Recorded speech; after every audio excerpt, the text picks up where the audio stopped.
DC will not remain a sanctuary city actively shielding criminal aliens. It will not happen. That is a quote from Attorney General Pam Bondi.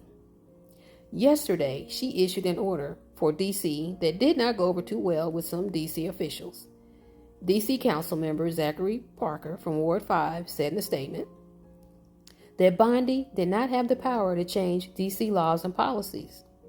He stated, "This order is a patently unlawful power grab that represents a break-the-glass moment for our democracy. It cannot and will not stand."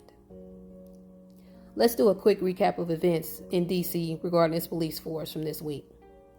Back on Monday, August 11th, 2025, the Trump sent a letter to DC Mayor Muriel Bowser saying he was directing her to submit to the president, through Bondi, the services of the Metropolitan Police Force for federal purposes.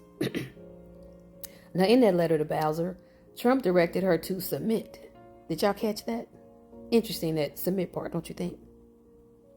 Some believe that Bondi's order from yesterday is likely to test the bounds of the DC Home Rule Act, and like Trump's asserted takeover of the DC Police Department, this has never been done before. The Home Rule Act is what the Trump used to take over DC, the police there, and they gave him up to 30 days of control. He's since indicated he's going to ask Congress for long-term control, but no definition on what long-term is. Under the Home Rule Act, the president may direct the mayor to provide him police services for federal purposes, and that the mayor shall provide them to him. So there's permissive language with the word may, but some restrictive language with the word shall. Using both types of language in the act, that's going to lead to some lawsuits being filed, and for the courts to determine what the act means, because it gives an out when it uses the word may on one hand, but then takes that out away on the other hand when it says shall. That's my opinion. What do you all think? And how do you think the courts will rule? For DC or Trump? Now, Bondi, who Trump assigned on Monday, August 11th, 2025, to oversee federal requests for the DC Police Department, she wrote in a directive on Thursday that she was naming Terry Cole, the current head of the Drug Enforcement Administration, or DEA, the emergency police chief in Washington, D.C. And in her order, which we'll get to in a minute, Bondi basically ordered the D.C. Metro Police to reverse its sanctuary policies and to fully cooperate with Immigration and Customs Enforcement, or ICE. Why? Because the Trump wants to assert more control over D.C. due to his alleged concerns of crime and disorder there. BS. It's additional attempts at distracting America and the world from those documents. Which, remember, there is a House subpoena for release of said documents, and that release is due on Tuesday, August 19th, 2025. But DC officials, some of them, are pushing back, and kudos to them for doing so instead of continuing the rolling over and complacency exhibited by so many since January 20th, 2025. Have people finally found their backbone, their will to fight back? Y'all let me know in the comments. Now that summary of Bondi's order from yesterday.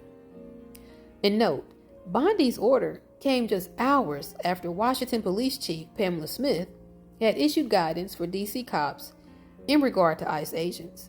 I guess that guidance didn't go far enough for Bondi or for Trump's purposes in controlling DC police. Thus, Bondi's order did the following. 1. Smith's issued guidance told DC cops to transport ICE agents and their detainees and to share immigration info during traffic stops. This guidance still did not allow most local involvement in federal immigration enforcement. Bondi didn't like that, I guess. So she felt it didn't go far enough in helping ICE. So she rescinded all of that guidance from Smith. 2. Bondi also ended guidance that prohibited DC police officers from searching databases for purposes of determining someone's immigration status, even when there's no underlying criminal warrant. Does that sound like a police search without probable cause? Granted, this is not a search of the person, but of a database. But still, that sounds highly suspect to me. Also, these databases, any thoughts if the Department of Government Efficiency, DOGE, if they had any part in already getting into these databases? I mean, didn't DOGE get into just about every database there was under Musk? What do y'all think about that? 3. Bondi eliminated rules that barred DC police from arresting individuals based on administrative immigration warrants signed by ICE officials, not judges, and from assisting federal agents during such arrest. The rescinded policy required officers to have a criminal nexus before carrying out an arrest. So the prior policy prohibited arrests solely based on suspected criminal immigration law violations. Again, what about probable cause? Is that going to become like non-existent in police enforcement in America now? It may start with these immigration cases, but it's going to trickle down to all cases. What do y'all think about that? Does that concern you? I think it should. And 4, Bondi's order rescinded a local policy that previously blocked DC police from transferring non-citizen detainees to ICE based on so-called detainer requests issued by ICE unless there was a criminal warrant signed by a judge. So both number 3 and 4 have pretty much eliminated the need for judges to review, approve, or sign warrants. So if ICE wants to detain you, they can just write up their own warrant, and they can do so without any other independent review by a judge of said warrant. Now, let's get to some more pushback from some more DC officials to Bondi's order. DC Attorney General Brian Schwab wrote a letter where he argued Bondi's directives were not authorized by federal law. He wrote, "It is my opinion that the Bondi order is unlawful and that you are not legally obligated to follow it," he said in that letter, which was addressed to Smith, the DC police chief. He also wrote in that letter that DC police officers must continue to follow Smith's orders and not the order of any official not appointed by the mayor. Late Thursday, DC Mayor Bowser, she posted Schwab's letter. I believe she posted it on social media. She also wrote on social media that there is no statute that conveys the district's personnel authority to a federal official. So it doesn't look like DC is going to bend over so easily and let Bondi or the Trump, well, you know. So now we have DC Mayor Bowser and DC Attorney General Schwab basically calling Bondi's order unlawful and hinting that they will not comply. This is the first major pushback from DC's top officials since Trump exerted control over the police there in his August 11th, 2025 executive order.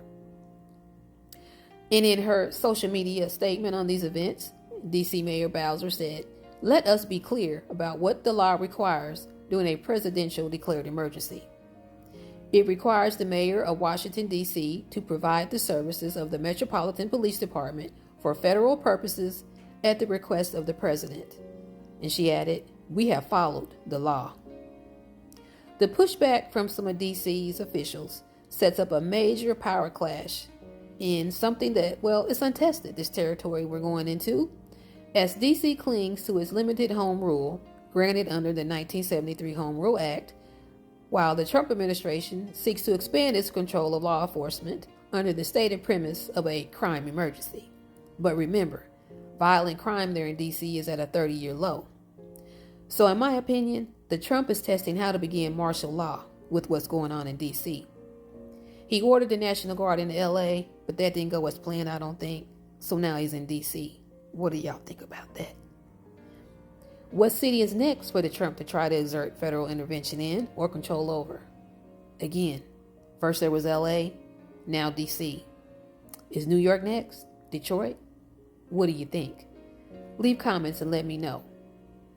And with all the happenings in DC, Trump meeting with Putin in Alaska later today, have you been distracted from those documents? I hope not. Nor any other foolishness, mayhem, and debauchery from the Trump and MAGA. Because did y'all hear about some states trying to lower the age to get married to 14? Yuck.